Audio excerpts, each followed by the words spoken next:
Bom, pessoal, boa noite a todos. É um prazer estar aqui falando com vocês de novo. Hoje a gente vai conversar com o Flávio Machado, ele é membro do Comitê de Investimentos de Equity da OCAN, e hoje a gente vai falar um pouquinho sobre geração de valor e seleção de ativos num ambiente de recessão, né, que é basicamente o que a gente está vivendo agora. A ideia aqui é fazer um bate-papo. Eu vou fazer algumas perguntas que a gente selecionou entre a gente e entre alguns clientes. E depois eu deixo aberto aí para a sessão de perguntas e respostas. Vocês podem mandar as perguntas, deve ter um íconezinho aqui no Zoom, um Q&A ou então no chat, e aí a gente vai tentar responder. Tá? Então, mais uma vez, obrigado a todos.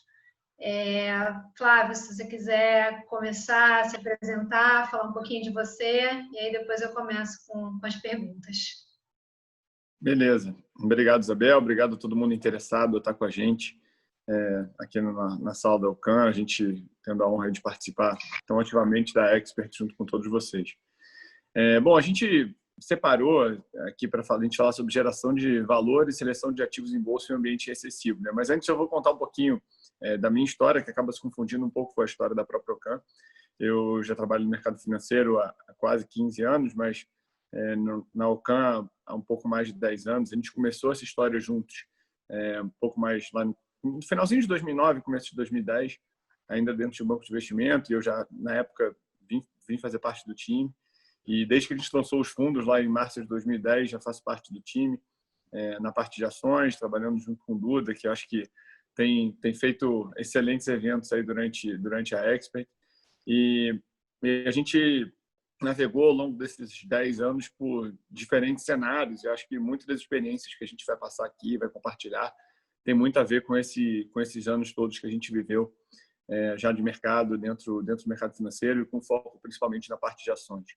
Então, acho que esse é um pouco da minha história, que acho que tem muito a ver também com o histórico do fundo. Todos os nossos fundos têm um histórico super longo. Eu acho que é super legal a gente passar isso para o cliente. O retorno absoluto que a gente reabriu agora essa semana, junto com a Expert, ele tem um histórico super longo, aí também de mais de 8 anos.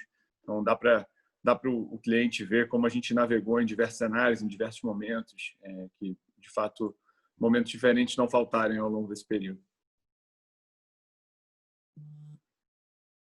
E só para relembrar, amanhã a gente vai fazer 2 lives aqui nesse mesmo endereço de Zoom. A gente vai falar com o Duda às 16 horas sobre gerar alfa em qualquer cenário, e às 18 horas a gente vai falar com o nosso gestor macro, Pedro Drê, sobre a importância da gente ter investimentos no exterior. Então, também convido vocês aí amanhã a participar disso. Bom, Flávio, então vamos começar a falar do nosso tema, né? Eu acho que a gente vai falar de um ambiente recessivo, e para isso eu acho que é importante que a gente comece a entender um pouco qual é a discussão macro, né? O que a gente está vendo da parte macro. É assim que a gente começa as nossas discussões lá na OCAN, né? A gente sempre dá, até mesmo para a definição do portfólio de ações, a parte macro é sempre muito relevante. Ontem a gente falou muito disso, né? No tema com o Paulo, que é o nosso economista. Então, eu queria que você desse aí um pano de fundo aí da parte macro para a gente, por favor. Legal. Bom, falar sobre macroeconomia depois do Paulo é sempre um desafio, dado que o mestre no assunto é sempre ele. Mas, obviamente, eu falo isso brincando, mas na prática existe uma sinergia muito grande dentro do time do OCAN pelo fato de você ter essa complementariedade muito grande entre a gestão macro e a gestão micro. Então, como a Isabel bem falou, assim, dentro do processo de investimento, a gente parte das premissas macroeconômicas, então entender o cenário Brasil, entender o cenário global, para a partir daí montar nosso portfólio, então entender quais são os melhores setores e dentro dos melhores setores escolher as melhores empresas. E isso só é possível porque a gente tem um entendimento de fato muito profundo que o Paulo e a equipe dele proporcionam para a gente. Então, dentro do nosso tema, para falar sobre investimento em ações dentro de um ambiente de recessão, que a gente está vivendo, é importante a gente caracterizar como a gente está vivendo uma recessão diferente daquelas outras que a gente já viveu historicamente. Então, assim, a gente está prevendo para esse ano uma queda de PIB, por exemplo, no Brasil, entre 5% e 6%, nos Estados Unidos, na ordem de 7%. E quando a gente vai buscar patamares históricos para isso, assim, é de fato difícil de você encontrar qualquer tipo de paralelo. Assim. A gente viu lá na nossa crise aqui de 2015, 2016, o PIB acumulado nesses 2 anos cair 7%. Então, assim, a gente está tendo uma grande crise como foi aquela, de uma vez só. Se você pegar um ano, o Brasil caiu PIB mais de 4%, foram raríssimas situações lá, uma vez na década de 90, uma vez no começo da década de 80, em que, obviamente, economicamente, o país ainda vivia uma situação muito diferente da que vive hoje. Então, de fato, é mais para a gente quantificar a magnitude dessa crise, quão difícil é de que um evento desse tipo aconteça num ano qualquer. Nos Estados Unidos, então, mais ainda. Assim, a gente tem essa perspectiva de uma queda de 7% do PIB para esse ano.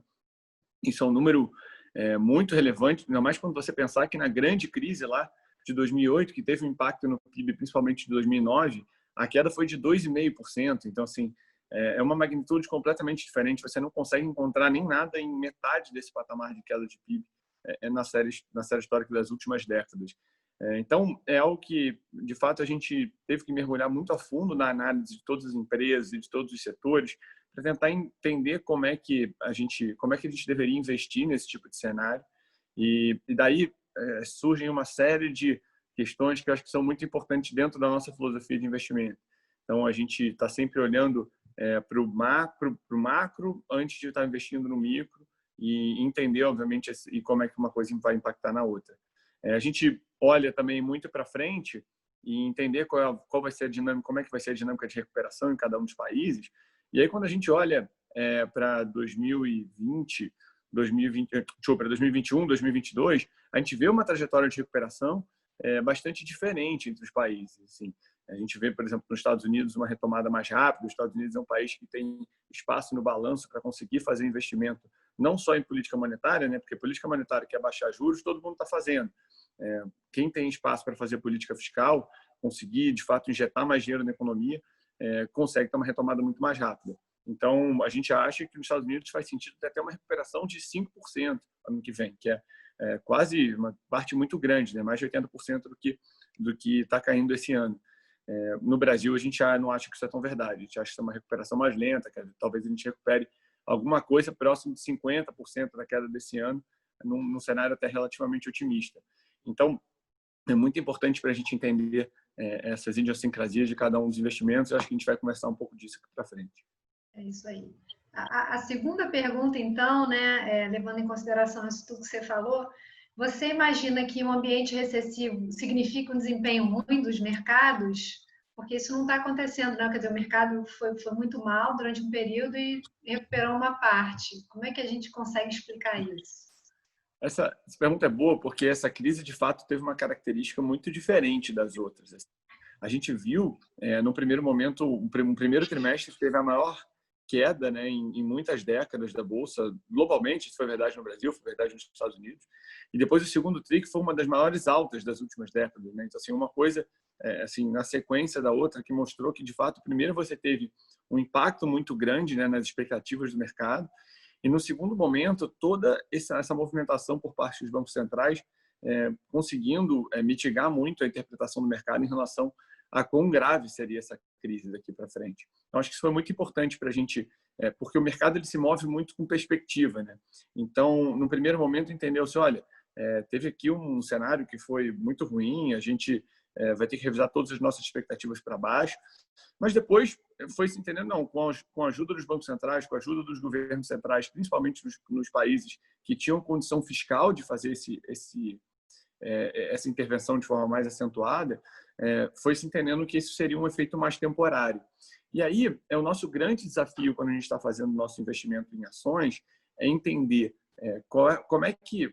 Claro que a gente vai olhar mais para frente, a gente entende que esse ano ele é um ano não recorrente, ele é um ano que não vai acontecer de novo, espera-se que ele não vai se repetir nem de perto para frente.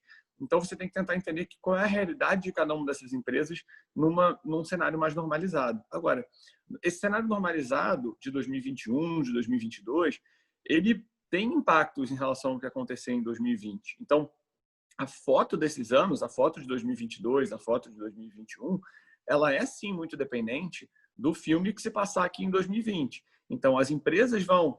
uma empresa que se alavancar muito, porque teve a venda dela quase zerada, uma margem muito negativa, ela vai ter que tomar muita dívida para conseguir cumprir seus compromissos.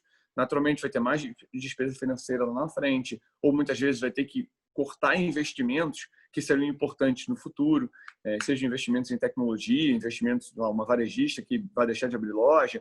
Então, todas essas variáveis em relação a como cada uma das empresas está reagindo a esse momento e aquelas que estão conseguindo se equilibrar um pouco mais e com isso não vão comprometer os anos futuros e aquelas que sim estão impactando, estão tendo um pouco mais de impacto e essa realidade do futuro vai acabar sendo um pouco mais dificultada, vamos chamar assim, isso é algo que é muito parte do nosso dia a dia para entender como investir nesse ambiente que é um ambiente recessivo com características um pouco distintas, dado que foi um evento muito concentrado nesse ano, diferentemente de outras crises que a gente viveu. E é muito importante, quando eu falo que a gente tem 10 anos de mercado já com o histórico dos fundos do Ocan, com a mesma equipe trabalhando junta, obviamente todos nós temos muito mais experiência que isso, mas é muito importante já ter trabalhado, esse grupo já ter vivido diferentes mercados e diferentes cenários macroeconômicos. E é claro que essa é uma crise diferente daquela crise que o Brasil viveu no final do governo Dilma, até no começo do segundo governo também, quando a gente teve, de novo, aquela queda que eu falei lá, acentuada de 7% do PIB acumulado em 2 anos, porque ali a gente viveu um cenário muito recessivo, um cenário negativo mesmo para a Bolsa, em que a gente tinha uma falta de credibilidade muito grande do Brasil como país e oportunidade de investimento, e a gente soube navegar muito bem aquele período. A gente conseguiu encontrar retornos muito atrativos. O nosso fundo de ações, né, que ele é obrigado a estar comprado em ações, a gente nunca faz, de fato, proteções muito relevantes para ele. A gente conseguiu ter desempenho positivos em todos aqueles anos. Então, de fato, ali a gente conseguiu encontrar ativos que performavam bem mesmo dentro da crise. Isso ressalta algo que é muito verdade também, que existe um certo descolamento entre as empresas que são listadas na Bolsa e o que é a média da economia brasileira. Para dar uns exemplos, assim, em 2014, quando a gente olha, que foi o primeiro ano, né, apesar que a queda do PIB naquele ano ainda não foi muito relevante, mas a gente já via sinais muito ruins, sinais antecedentes muito ruins para a economia brasileira. A gente já viu naquele ano, pela primeira vez em muito tempo, mais CNPJs sendo fechados do que abertos. Empresas em geral, mais empresas quebrando do que empresas sendo abertas naquele período. Então, já mostrava uma falta de confiança muito grande no investimento, de forma geral. Em 2015, a gente viu mais de 100 mil lojas fechando. Então, assim, o varejo foi muito impactado naquele momento, foi uma crise muito severa do lado do consumo. Isso é economia real, isso é quando a gente vê o dado de atividade, a gente vê o dado de consumo, isso é muito de fato, muito impactante. Mas a realidade da Bolsa muitas vezes é diferente. E aí, as empresas que estão na Bolsa, que são líderes, que estão capitalizadas, tiveram acesso ao mercado de capitais, tanto do lado de ações, né, eventualmente emitindo novas ações, quando tem algum plano de investimento mais robusto, ou então acessando o mercado de dívida, com isso conseguindo se endividar a taxas muito mais baratas.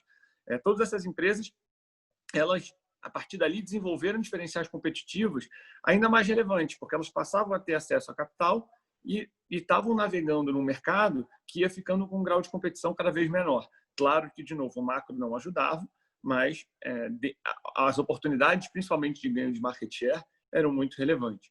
E eu vou tentar citar, e sempre citando aqui alguns exemplos de empresas que a gente investe, porque eu acho que muitas vezes é uma curiosidade do pessoal que está assistindo a gente, dos nossos cotistas, até para já ir traçando certos paralelos em relação a essas realidades.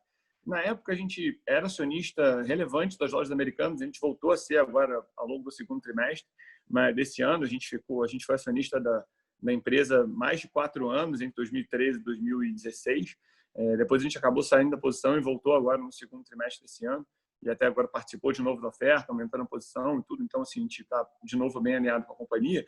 Mas naquele momento, a gente viu, no auge dessa crise de confiança, em novembro de 2014, a Lojas Americanas naquela época era uma empresa de 900 lojas no Brasil, mais ou menos. Uhum. E ela anunciou um plano de expansão de 800 lojas em 5 anos que ela acabou executando até o final de 2019.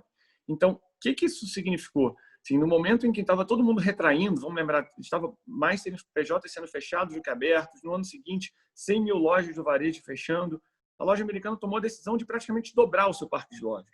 Isso, sem dúvida, gerou um retorno muito interessante, porque no momento que você teve a recuperação econômica, a partir de 2017, 2018, 2019, que foi menos vigorosa do que se imaginava, mas ela, pelo menos, o Brasil voltou a uma trajetória de crescimento, a empresa conseguiu capturar esses ganhos de market share e quando o mercado voltar a crescer, você volta a crescer já de um patamar de share mais alto do que você estava antes.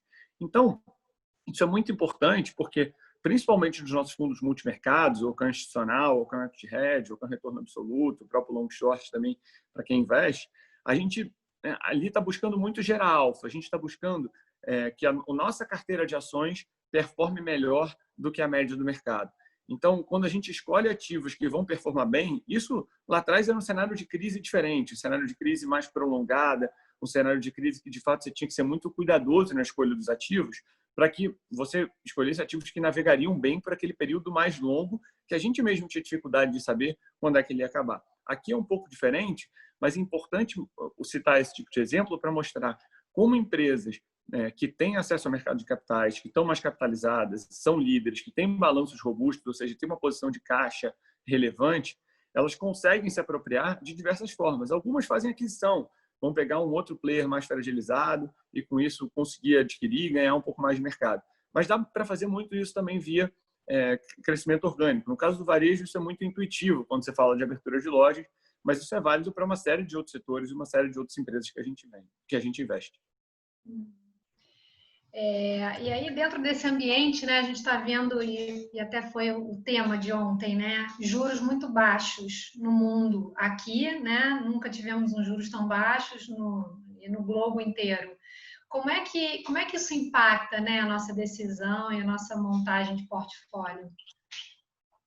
Essa pergunta é boa, porque assim, quando a gente vê o movimento que aconteceu, a gente já via assim, desde o final de 2018, um movimento muito grande de fechamento nas taxas de juros globais. Assim, isso foi verdade ao longo de todo 2019. Claro que depois, com a pandemia, isso se acentuou mais ainda, ganhou uma nova magnitude, mas era um movimento que a gente já vinha vendo já há algum tempo. Isso deixava a gente muito otimista com a Bolsa de forma geral, e esse ainda é um dos principais fatores que nos deixa otimista com a Bolsa no Brasil e fora do Brasil, porque a realidade de juros muito baixos que a gente vive, ela é de fato muito positiva, porque você, em primeiro lugar, a baixa taxa de desconto de todas as companhias, né? O fluxo de caixa que as empresas geram ao longo do tempo, e que é isso que determina o valor que elas têm no final do dia, essa taxa de desconto caiu. Então, aqueles fluxos de caixa passam a valer mais. Além disso, você tem obviamente, toda a migração de outros tipos de investimento para os investimentos com mais risco, dado que as pessoas estão buscando, elas saem da zona de conforto e têm, com isso, buscar investimentos com retornos mais favoráveis.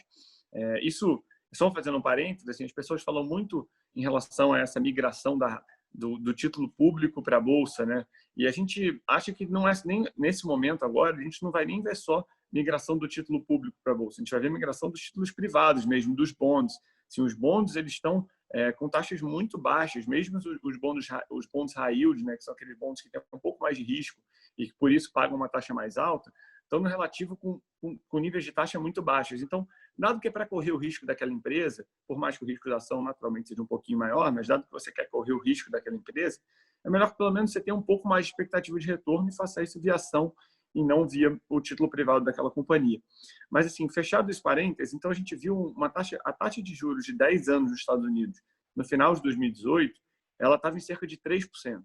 Então, tinha uma expectativa de inflação e a expectativa de taxa de juros era 3%. Hoje, essa mesma taxa de juros para os próximos 10 anos está em 0,6%. Então, assim, a gente viu um fechamento de quase 2,5 pontos na taxa de juros de longo prazo nos Estados Unidos, que é a grande referência quando a gente vai olhar para a taxa livre de risco dos ativos e para a gente precificar praticamente tudo que existe de ativo financeiro no mundo.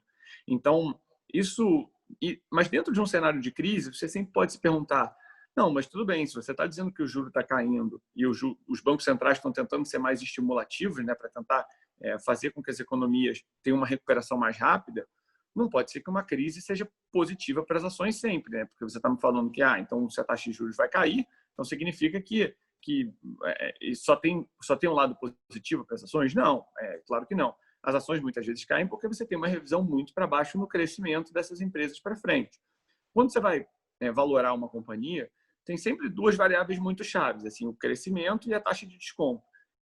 Quando o crescimento é melhor, naturalmente aquela ação vale mais. Quando a taxa de desconto cai, aquela ação também vale mais, e o oposto também é verdadeiro para as empresas. Então, quando a gente viu esse movimento agora, a gente entrando numa crise, os bancos centrais agindo bastante para cortar a taxa de juros de curto prazo, o mercado entendendo que as taxas de juros vão ficar mais baixas por mais tempo, e com isso precificando taxas de juros de longo prazo mais baixas, isso que é o mais relevante para a gente. Então, como é que isso impactou? E aí, de novo, vem a questão da seleção dos ativos, de você entender o que você está investindo, tratar as empresas, cada investimento de forma diferente. Eu vou dar um exemplo, muito dos nossos investimentos fora do Brasil. A gente tem posições relevantes hoje, tanto na Apple quanto na Amazon, tá? E a gente, como eu falei, assim, a gente viu um fechamento na taxa de juros longa de 250 bases, de 2,5 pontos, né, ao longo desse último ano e meio, mais ou menos. Para cada 2 pontos percentuais que a taxa de juros feche, a taxa de juros de longo prazo feche, o valuation dessas companhias deveria subir 50%, porque o fluxo de caixa delas é tão previsível que quando você baixa a taxa de desconto, eles passam a valer muito mais a valor presente. Mas, por outro lado, você sempre pode argumentar, não, mas a perspectiva de crescimento dela ficou mais desafiadora. Isso é verdade em outros setores. Quando você pega um setor ligado à indústria automobilística, por exemplo, a taxa de desconto caiu, mas com certeza a perspectiva de crescimento daquele segmento caiu muito mais. E aí, quando você vai olhar o equilíbrio entre essas duas variáveis, o efeito líquido disso foi negativo para aquela ação. E a ação caiu, e é justo que tenha caído. Nessas empresas, são empresas dominantes, com muita capacidade de repasse de preço, com uma demanda muito resiliente. Assim, acho que a Apple vem mostrando isso ao longo dos últimos anos, como ela vem conseguindo crescer também na parte de receitas mais recorrentes, não tão associadas à venda de aparelho. Então, tudo isso fez com que a taxa de desconto dela caísse e a taxa de crescimento dela não se alterasse muito. Então, esse é um claro cenário que uma empresa, que mesmo nesse cenário mais recessivo, ela passou a valer mais, de fato. Então, muitas pessoas, às vezes, encaram com certo ceticismo a boa performance das FAANGs, que a gente chama das empresas mais dominantes do setor de tecnologia nos Estados Unidos, mas as pessoas têm que entender que dentro das duas variáveis da equação, crescimento e taxa de desconto, no caso da Apple, uma não se alterou, que foi o crescimento, e a outra melhorou para ela, que foi a taxa de desconto, dado que o juro longo fechou. E na Amazon, então, isso é mais verdade ainda, né? Porque as expectativas de crescimento foram ainda mais foram revisadas ainda mais para cima. Não vou entrar tanto no detalhe, porque 2 dias atrás o Pedro estava aqui. Quem não assistiu, vale a pena assistir o evento dele, falando sobre as empresas, os investimentos em tecnologia que a gente faz. Nossas redes. A gente vai publicar depois todas essas lives que a gente fez na Expert. Ótimo, vai ser bem legal para todo mundo poder também acompanhar, porque é óbvio que a gente aqui está tratando de temas diferentes, mas dentro do processo de investimento tudo conversa. Então, o Pedro falou longamente sobre isso, mas no caso da Amazon, o crescimento foi revisado para cima e a taxa de desconto foi revisada para baixo. Então, com isso, a gente você tem um duplo efeito. Não é à toa que a empresa teve a performance que teve, e a gente, na nossa visão, de forma muito merecida, dado o que a aceleração de penetração de e-commerce que a gente teve, mesmo nos Estados Unidos, que já é um mercado com um grau de penetração um pouco mais alto, e com a questão da redução da taxa de desconto que a gente tinha falado. Não, tá ótimo.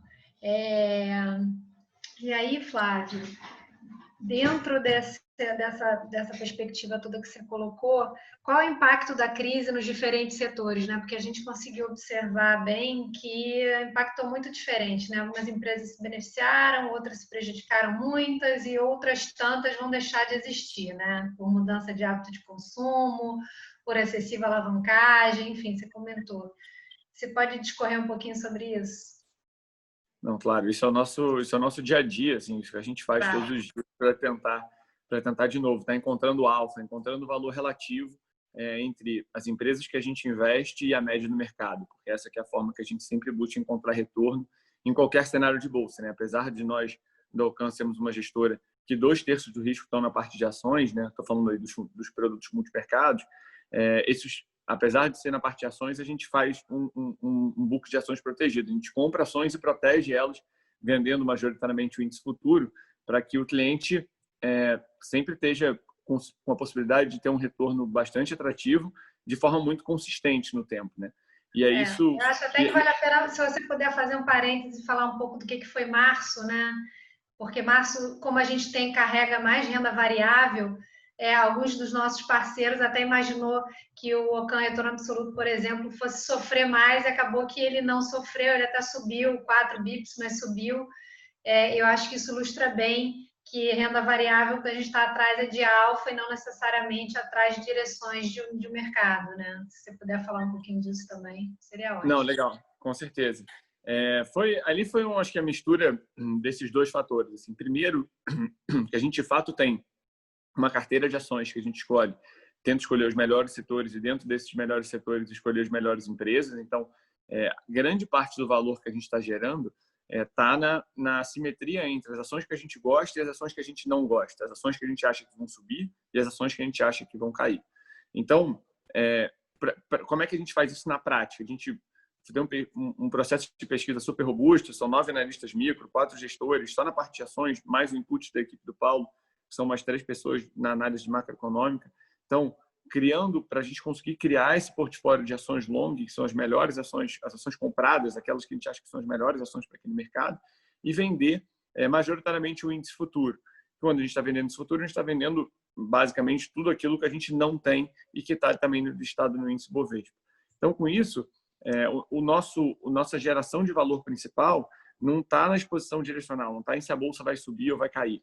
Está principalmente em a nossa carteira de ações performar melhor do que a média do mercado. E por isso que a gente ali em março, a gente sempre pode ter alguma flexibilidade de ter uma exposição direcional. Eu posso comprar a minha carteira e não vender ela 100%, vender ela um pouco menos ou um pouco mais, até se eu tiver com um cenário negativo.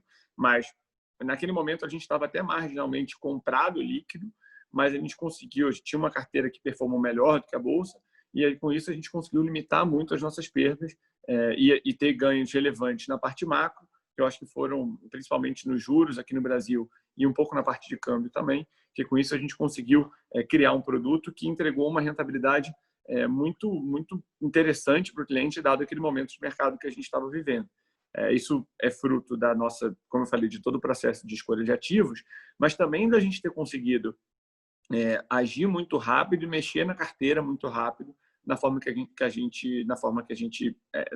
a gente faz gestão. Está sempre investindo em ativos líquidos. No momento que o cenário mudar, ser muito diligente, muito ágil no sentido de conseguir alterar o portfólio para adaptar esse portfólio à nova realidade que a gente está vivendo. Então, com isso, acho que é algo muito, muito um momento assim que, claro que foi um momento ruim de mercado, um momento problemático, mas que esse é um momento que você testa muito as suas convicções e que foi um grande teste para a gente no sentido de será que a gente que tinha tido um crescimento bastante relevante, ainda tinha a mesma agilidade, ainda tinha a mesma capacidade de adaptação para no momento de virada de mercado conseguir não só identificar essa mudança de mercado, mas agir no portfólio de forma que conversasse com essa nova realidade de mercado, e a gente conseguiu fazer isso, conseguiu limitar assim de forma bem relevante o tamanho das perdas, e acho que foi algo realmente muito, foi um capítulo muito favorável para a gente do ponto de vista principalmente de gestão de risco. Mas falando dos setores, que foi aquilo que a gente tinha que tinha sido a pergunta original, isso é muito o nosso DNA, assim, entender como é que é o impacto de cada cenário macroeconômico em cada um dos setores, entender as variáveis macroeconômicas, como elas vão impactar os setores e as respectivas empresas. Então, eu digo que assim, essa crise ela teve sim, como a gente falou, assim, um impacto muito profundo, muito agudo, né, e muito rápido nas economias. Assim, a gente não foi uma crise que começou no mercado financeiro e pouco a pouco invadiu a economia real. Ela foi uma crise que começou na economia real e teve uma recuperação nos mercados ainda bem antes da economia real, mas que assim, ainda se espera que, independente de ser exatamente em V ou não, assim, a gente vai ter uma recuperação econômica relativamente rápida comparada a outras crises, que você tem um ciclo mais prolongado. Então, primeiro assim, a gente tem que estar sempre muito atento a tudo que está mudando. E a primeira coisa que a gente entendeu naquele momento é que uma variável-chave para os nossos investimentos estava mudando, que era o câmbio. Se a gente viu o câmbio agora, até o momento, o real já desvalorizou mais de 30%, quase 35% no ano. Isso essa é uma variável que, vamos lembrar, aqui no Brasil, por mais que hoje a gente já tenha uma bolsa com muitas opções de investimento, a gente não é uma bolsa mais tão dependente das commodities como era 10 anos atrás, quando a gente começou o CAN, ou 20 anos atrás ainda mais. A gente não tinha, mas a gente já tem um peso relevante das empresas de commodities. E naquele momento a gente olhou e falou, aqui as empresas de commodities que a gente já gosta, que a gente entende que tem um valuation atrativo, que com o novo patamar do câmbio que a gente estava vivendo, elas passavam a valer ainda mais. Eu dou o exemplo mais claro da própria Vale. Sim, a Vale, que também é uma empresa que a gente investe, ela, a cada 10% de valorização cambial, o EBITDA dela aumenta 4%. Sim, estimativas conservadoras na nossa parte. Então, dado que a gente viu, nada mudou na companhia e o EBITDA dela em reais aumentou quase 15%, com o movimento que já aconteceu até aqui no câmbio esse ano. Então, isso é algo que para a gente é muito relevante. A gente conseguir interpretar rápido as mudanças das premissas macroeconômicas, colocar isso nos nossos modelos e entender como a gente deve alterar o nosso portfólio para isso, é algo que faz muito parte do nosso dia a dia. E isso não tem nada a ver com ter uma gestão que troca muitas ações que a gente está investindo. A gente é muito diligente, muito fundamentalista na escolha dos ativos. Mas a gestão do tamanho das posições, ela tem que ser feita de forma muito ativa, de acordo com as variáveis macro que vão mudando ao longo do tempo e até, eventualmente, com o próprio preço da ação, se tiver algum movimento muito grande, sem ter tido uma mudança no fundamento, a gente pode estar aumentando, estar diminuindo, estar ajustando nesse sentido. E até dando o exemplo da Vale, assim, hoje é uma empresa que a gente acha que muito das variáveis que melhoraram para ela ainda não estão precificadas. Assim, a gente vê hoje um preço do minério de ferro muito resiliente, que tem subido de forma consistente ao longo desses últimos meses, muito por uma questão de oferta e demanda mais favorável. A gente está vendo algumas restrições de oferta do minério de forma geral, mas também porque existe a expectativa da China, que é a grande consumidora, consome praticamente 70% do minério de ferro global, saindo dessa crise na frente de todo mundo, né? A gente viu lá a China em 2009 conseguindo sair da crise muito mais rápido que todo mundo. Agora, tudo bem que ela entrou antes, né? Porque a pandemia começou lá ainda como uma epidemia, mas a gente já está vendo números de recuperação um pouco mais fortes vindo da economia chinesa. Então, isso tudo cria, na nossa visão, um ambiente muito sólido para o investimento na Vale. Aí, quando a gente olha o valuation, assim, o que mudou? Mudou que o câmbio melhorou, a taxa de desconto caiu e o preço do minério de ferro melhorou. Então, a geração de caixa na Vale, que a gente via perto dos 12%, ou seja, a Vale ia gerar esse ano cerca de 12% do quanto ela vale, do valor de mercado dela, agora a gente já está em mais de 15%. Para o ano que vem, esse valor também subiu. Então, por todas essas métricas, esse foi um ativo que ficou mais barato apesar da crise, muito, obviamente, por causa da taxa de desconto, mas principalmente até por causa do câmbio. E isso poderia ser verdade para todas as commodities, mas uma série de empresas de commodities, as commodities caíram, né?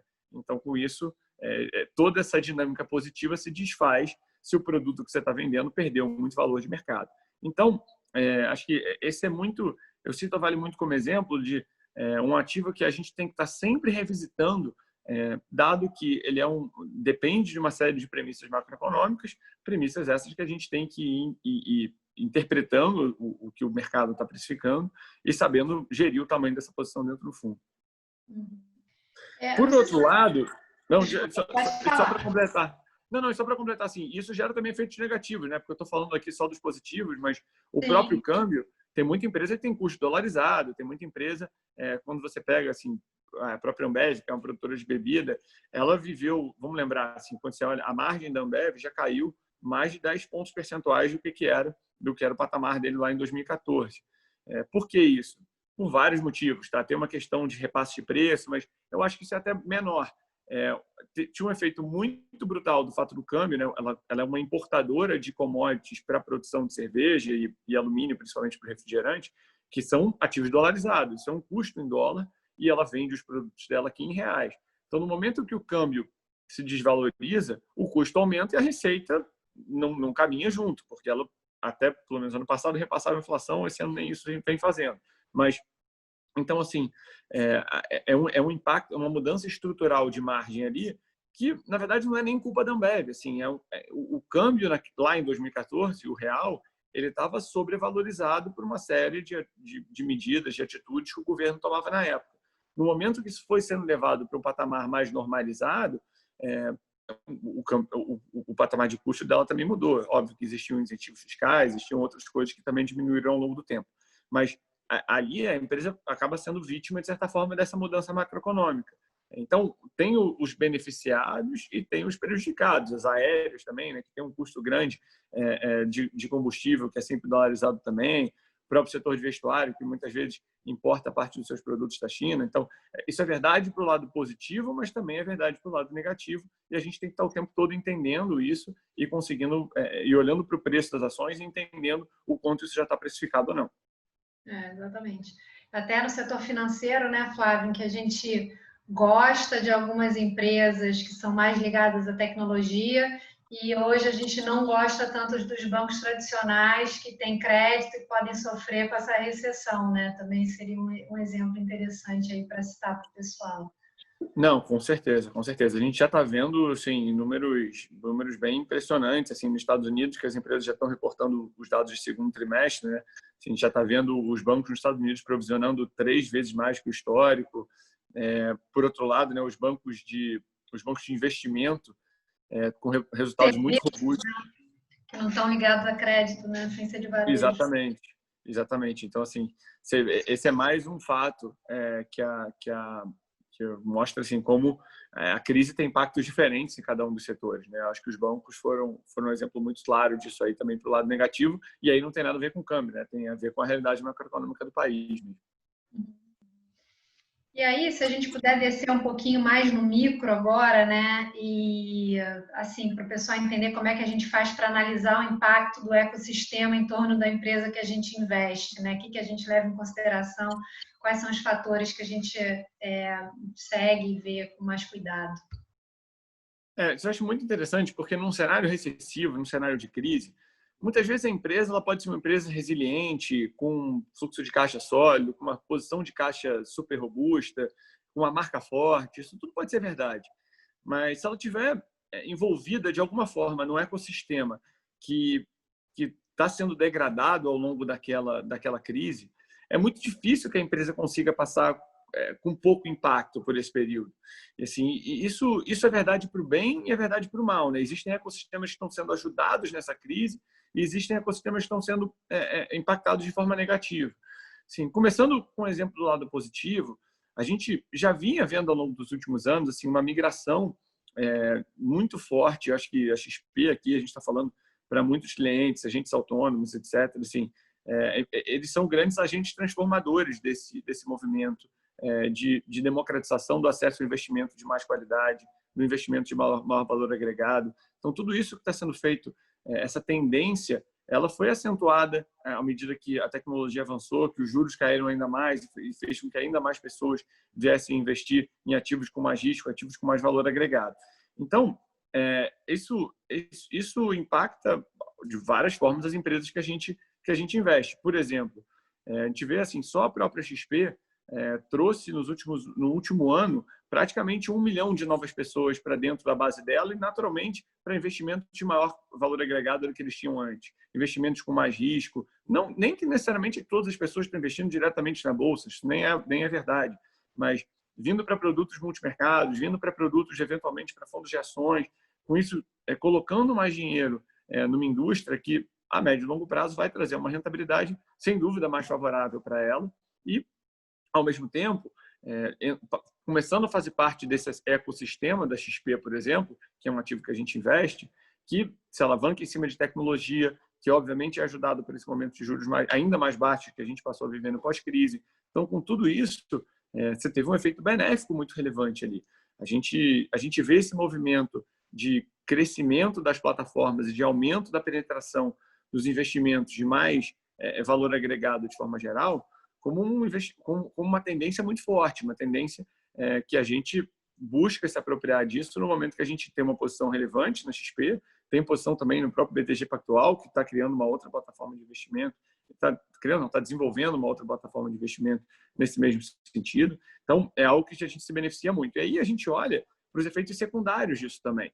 Sim, a própria B3, que é um ativo que hoje virou a fusão, né, da antiga Bolsa da antiga BVMF com a CETIP, a B3 ela é uma grande beneficiada por isso, porque esses clientes que antigamente estavam com o seu dinheiro parado nos fundos de investimento dos bancos, né, mais uma vez aí eles sendo vítimas, né, de uma outra tendência, mas estavam lá com o seu dinheiro parado nos bancos, em ativos sem risco, essas empresas, essas pessoas estão deslocando dinheiro para as plataformas, investindo em ativos com mais risco. Com isso, a negociação na bolsa aumenta, até o investimento, a própria negociação de ativos de crédito, né, que são muito influenciados pela CETIP, que a B3 consegue capturar isso pelo que era antigamente a CETIP.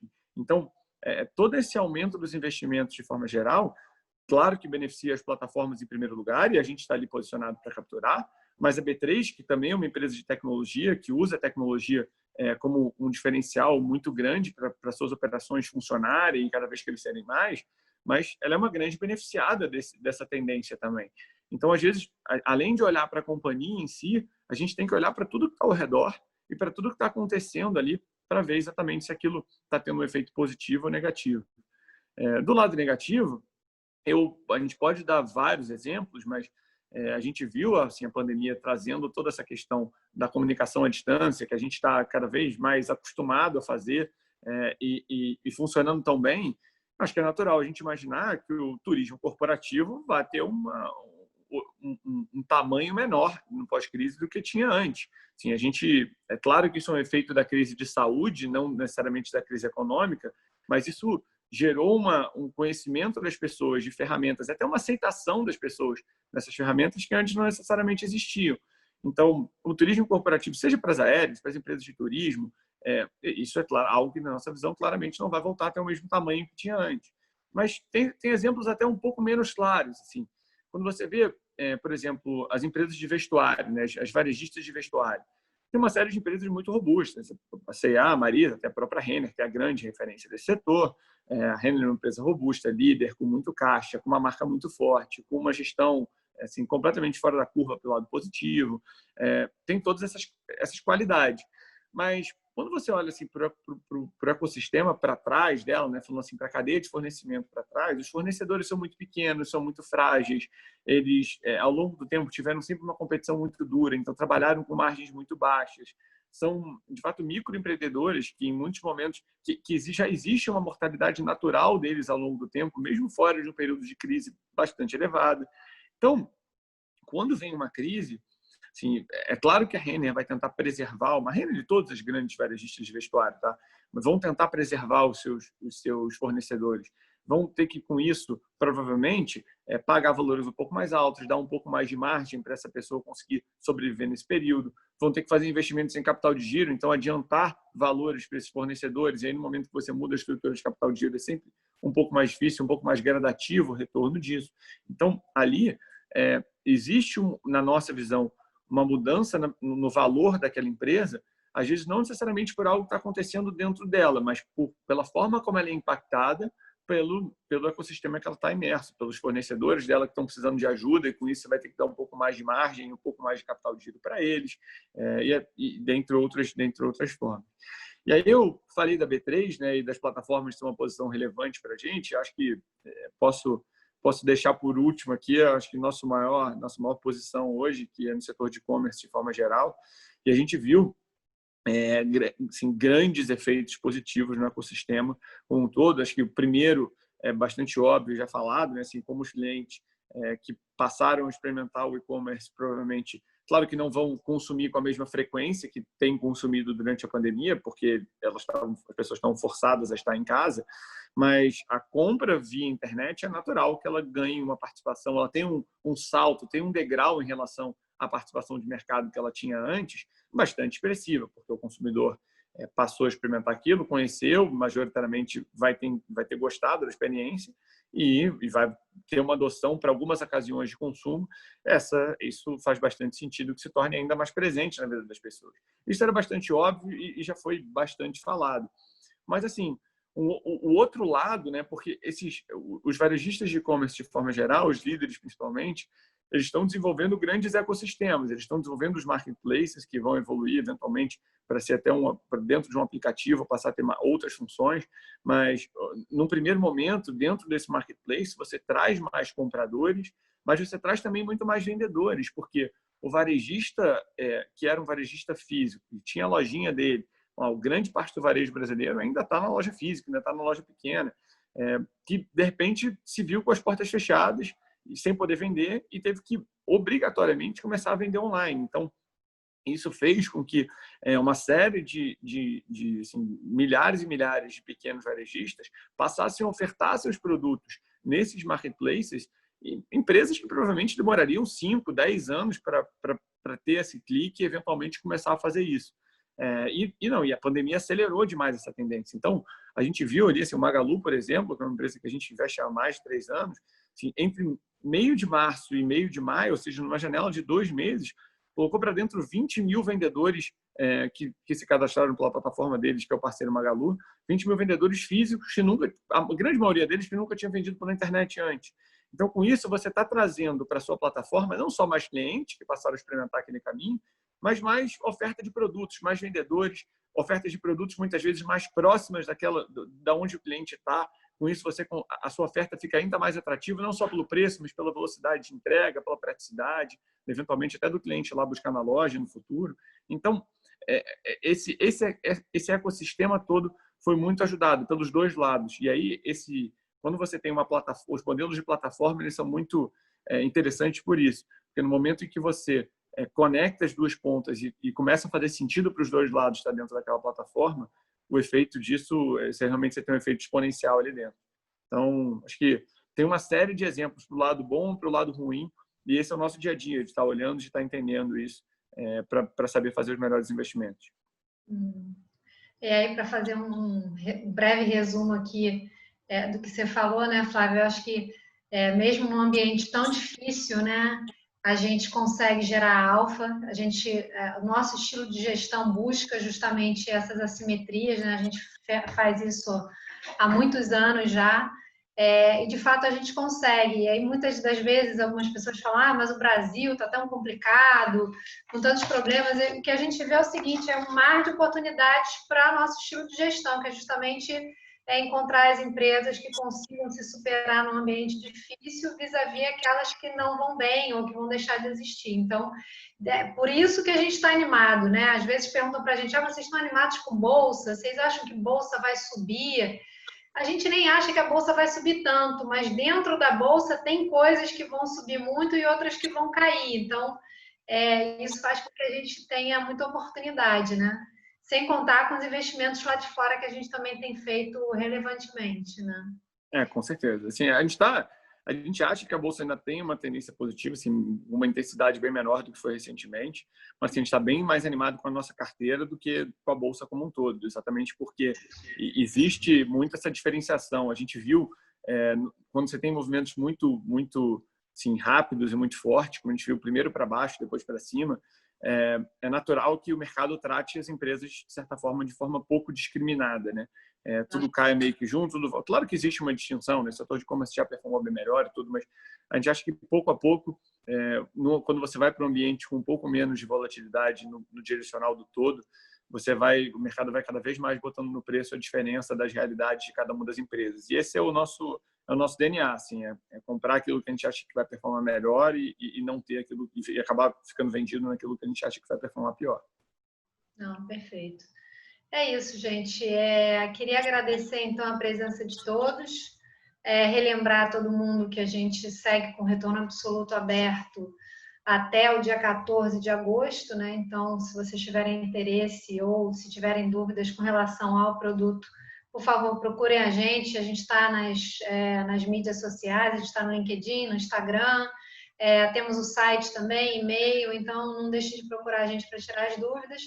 E amanhã a gente vai ter, nessa mesma sala, uma live, né, com Duda sobre geração de alfa e depois com Pedro Dré sobre investimentos no exterior e a importância disso. Então, a gente fica por aqui hoje. Obrigada pela presença. Obrigada, Flávio. Foi ótimo. Boa noite. Obrigado a você, Isabel. Boa noite, pessoal. Obrigado pela participação.